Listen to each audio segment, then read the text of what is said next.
Thank you for staying with us. Facility management is an integral component of modern business operations. Facility management remains the mainstay of the maintenance economy and plays a key role regarding being able to enable efficient and effective operability of the built environment. In recent years, there has been a growing emphasis on sustainability within the field of facility management, as organizations strive to reduce their carbon footprint and adhere to regulatory standards. Facility managers have embraced green building practices, efficient energy, efficient technologies, and waste management strategies to promote sustainability. Now, with the advent of digital technology, it has revolutionized facility management practices in Nigeria, offering innovative solutions for asset tracking, maintenance scheduling, and performance monitoring.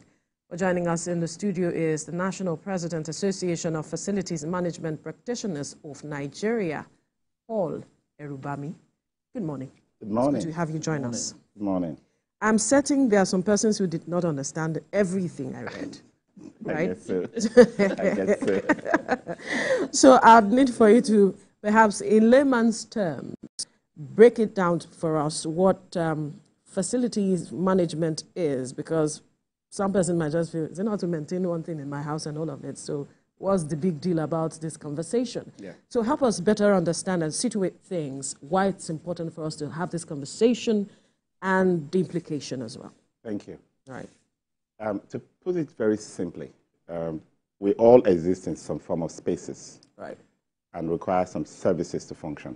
Whatever we want to do in life, whatever we do, where we live, where we work, where we play, recreation, where we worship, whatever we do it in some form of space that needs to be functional, and that space needs to meet the needs we have for investing in that space. So what facility management does is improve quality of life and productivity of the people using the spaces. It's a people-focused profession. We often think about it in terms of the building, but the building was invested in because of what people, organizations want to achieve.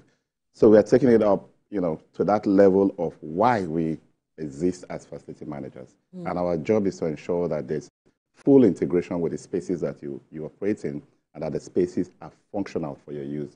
In essence, your life and livelihood, well-being depends on your environment and where you live and work. So what makes a space functional? For instance, look at the studio, for instance, taking this as an example, or a house. Yes. What makes it functional enough that meets the standards that you're talking about? Excellent. So before you even start that design, that planning to have it, you've thought about what you want to do, right? And that is what is mapped. It's called programming. Programs exactly what you need from the space, and that's designed into what you eventually build. Once it's built and you have all the equipment installed, the expectation is that you will have a maintenance regime to keep it functional. What we often have is you can think through what you want, create the right spaces, provide the right services, equipment, fittings, fixtures. It works for a while. And after some time, degradation sets in, obsolescence sets in, defects come in. And then we begin, instead of keeping a maintenance regime that keeps it running and serving us, we begin to adjust ourselves. For example, a bathroom is non-functional here. We begin to go to the next one at the other end of the hall, for example, right? We start using extension boxes to connect from one end to the other. We are adjusting ourselves. Instead of making the buildings fit our work, improve our livelihood and our lifestyle and our well-being, we begin to make adjustments until we end up with total collapse. Interesting. Very interesting. Now, in talking about facility management, what comes to mind a lot of times is, well, by virtue of the fact that I also report, I've covered a lot of building collapses now. How can facility managers, or management rather, help in reducing the trend? Okay, it starts with the planning and design. Everything you want to do, You need to decide what activities will be performed, what capacity you will require. So you design and build to that specification, ensure that there's proper approvals, and then you build to those specifications. Once you've done that, ensure that facility managers are in place, because sometimes we often have those consultants, the engineers and the architects, and then we'll forget that ultimately there's one profession that will end up managing the whole assets for its useful life. If you think about this facility, for example, it probably took a few years to set up, and we're all moving, right? But we could be here for 10, 20, 30, 40, 50, 100 years using them, and someone's supposed to make sure that it continues to meet the needs of the end users. So if that person is not on board at that point, there will be some kind of misalignment of what was intended versus what you got and how it is used in the long run.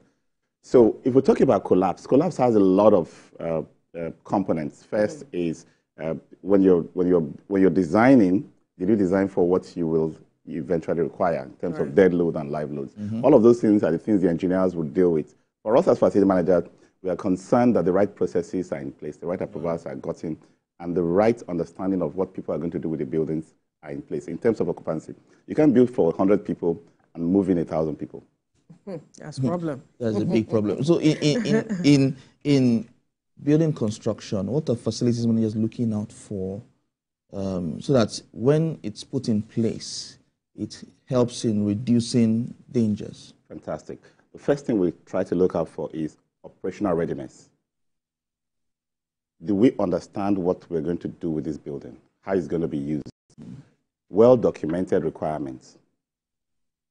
If that facility is going to be delivered for that use eventually, what are the operations and maintenance requirements that will come with it? Everything from work methods, building materials, structural integrity, and all of those testing and commissioning things we do. In addition to that, we also check and ensure that the sustainability of the services. Take energy efficiency, for example. You can build big, bogus structures and not energy efficient. You can blast your air conditioning all you want and the place will still not be cool because the structure, the fabric was not designed to allow thermal insulation, right? So facility managers are very concerned about getting, one, the users to be comfortable and be able to function well.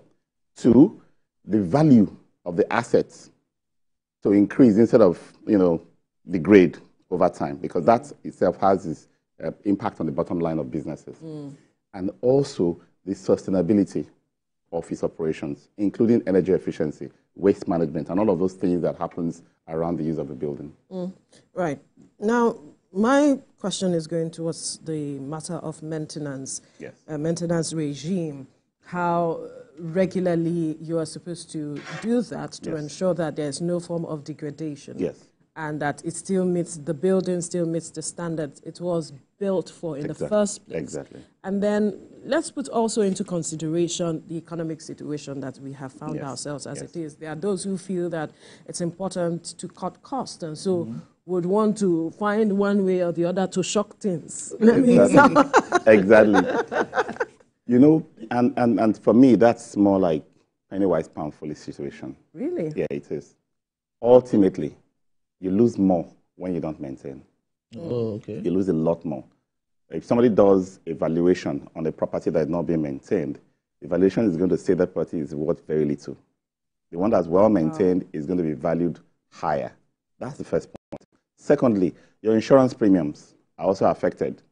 Your building infrastructure insurance premiums are also affected by maintenance. Thirdly, your operational costs as an organization are very high. Energy costs will be high, and then the cost of disruptions.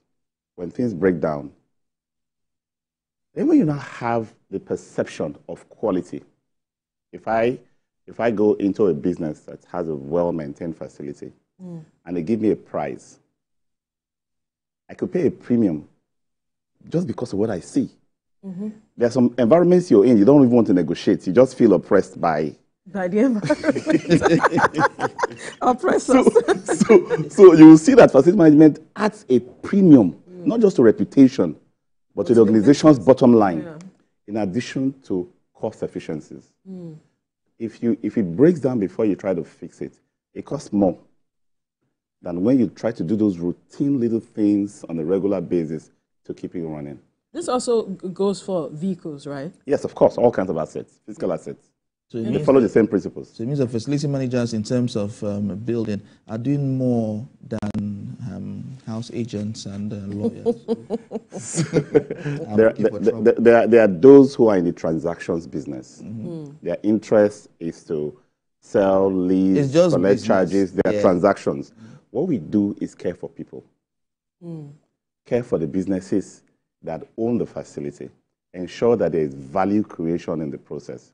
Ensure that service is provided in a way that meets the needs of the end users, right? So from your estimation, how are Nigerians faring with regards to this? Because it sounds good because you have given us that explanation, but when people are weighing their options, again, when you look at the situation of the economy, it's like they are more, in my scale of preference, there are some other important things. Yes. And so they do not count this as being as valuable as you're presenting it. So how are you perhaps strategically passing this message across in such a way that people understand that we need to begin to pay attention? Yes, and that's part of the advocacy we're doing.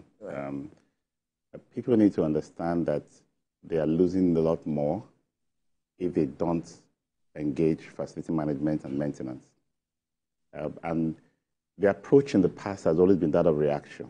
It reacts to breakdown. If it breaks down and it's not totally broken down, we still find a way to manage it. Yes. Until it's finally broken down. You can see the yellow buses on Lagos. Of course. Right. And then when it finally breaks down, by the time you hear the costs of fixing it compared to what you could have done then when it was just, showing little signs or symptoms of breakdown, you see that it becomes prohibitive. It is because we've allowed that reactive approach to facility management and maintenance. That's why it looks as if we don't want to do it. And this has gone into not just organizations, public infrastructure. Everybody seems to want something new, every time. We tend to move away from what we used to have because we've run them down, and we start budgeting for new things. Now, but the mindset, if we don't change that mindset or paradigm shift, is that we'll end up building the new ones and run them down the way we ran down the old ones. So we'll go in that continuous vicious cycle of build, use for a while, and allow it to go down. So we just have to stop at some point and say, do we really need new infrastructure, new equipment, new houses, what can we do with what we already have? This is sustainability focused, because by the time you allow something to become abandoned, run down, you've made it a nuisance to the environment, right? At that same time, you spend more in putting something else in place that is going to go that same cycle again eventually. So we need to start thinking about sustainability. Our future wealth is being wasted in new, constructions and infrastructure when we are abandoning, allowing the old ones to go down. We need to start fixing them. The materials to fix the old ones, the jobs it will create is a lot more. Think about it. If you have people running a place efficiently, they have job on an ongoing basis. If you have them build a new one, they have job for a year or two, and they're back in the market looking for work again. So let's focus on maintenance and operations. It keeps a lot of people in the job. It keeps the maintenance economy booming. It keeps the GDP contribution from construction and infrastructure sectors, up and steady for an ongoing basis. So in all of this, what is your association doing to create more, give more information to Nigerians? Making Nigerians' mindset. Yes. Change their mindset as regards facility managers. A lot of advocacy is in the air right now. We're going to media houses. You guys are doing a wonderful job here to ensure that the voice, is heard. We had a conference in Abuja in September at Bayes University where everything was about the maintenance economy. We want people to understand that maintenance and operations is more important now. Let's salvage, let's save, let's preserve. And then we are working with the other professions in the built environment, the design, architecture, the engineering, the surveys, the quantity surveyors and all that, and the planners, to ensure that we build in maintenance into everything we do. So if we can get them to, while creating a budget for a new infrastructure, a new building, to insist that the budget for the life cycle maintenance and operations is also considered together. So if you have an infrastructure that you want to build, 100 million, 200 million, for example, don't leave it at that. Don't approve just that money to build. Ensure that a program of maintenance is in place, and that budget for its maintenance for the first few years is approved together. Okay. Right? So that you don't have to finish and then start wondering what you're going to do when it starts breaking down. So perhaps you need to give us a figure of how much we're losing with regards to not maintaining facilities that we have. Is there a figure? We can talk about percentages, okay, right? So if you build any infrastructure and you don't maintain it properly, between 5 and 10 years down the line, you would have lost 50% of its value. Half of its value is gone in just 5 to 10 years. Wow. Its rental value, for example, goes down very drastically. You can find 2 buildings on the same street. One is charging 500,000 per square meter. The other one cannot even charge 100,000 per square meter. It will be vacant all year. They don't care. Is this happening in Lagos? Oh, yes. There's a lot of vacancy in buildings that are not properly cared for. Because think about it, if you run a business and you expect, premium visitors and customers to come visit you, you don't want them in a building where elevators don't work, toilets not working, water doesn't flow, electricity is, okay, so interrupted. This is for organizations now, I believe. Oh, yes. But for private residents and residency, you would see people living in dilapidated structures. Yes. And because people are in search of houses that are affordable. Yes. And then this person's called landlords and co. keep increasing, the monies, the rents, even without making repairs or maintaining those structures. Yes. Now, is your organization looking into that aspect where penalties are put in place for persons who perhaps do not maintain their structures as they should and yet still allow people coming? So the thing about the economy is, you see, there are values and different prices for different value.